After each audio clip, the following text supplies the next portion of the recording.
पाकिस्तानी सिफारती वफ्द के साथ मौजूद सेनेटर शहरी रहमान ने कहा है कि भारत ने पूरे खित्ते को यरगमाल बनाने की कोशिश की। बरतानवी टीवी से बात करते हुए उन्होंने कहा कि भारत अपने मुल्क में होने वाले मसाइल की जिम्मेदारी दूसरे मुल्क पर नहीं डाल सकता। ऐसा करने का अंजाम सिर्फ जंग है। बताया कि सिफारती वफ्द का टास्क हकाइक को दुनिया के सामने लाना है।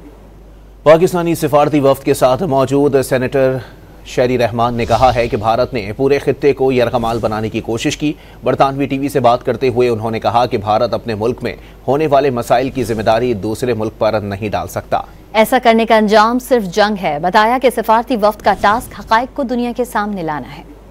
पाकिस्तानी सिफारती वफ्द के साथ मौजूद सेनेटर शहरी रहमान ने कहा है कि भारत ने पूरे खित्ते को यरगमाल बनाने की कोशिश की। बरतानवी टीवी से बात करते हुए उन्होंने कहा कि भारत अपने मुल्क में होने वाले मसाइल की जिम्मेदारी दूसरे मुल्क पर नहीं डाल सकता। ऐसा करने का अंजाम सिर्फ जंग है। बताया कि सिफारती वफ्द का टास्क हकाइक को दुनिया के सामने लाना है।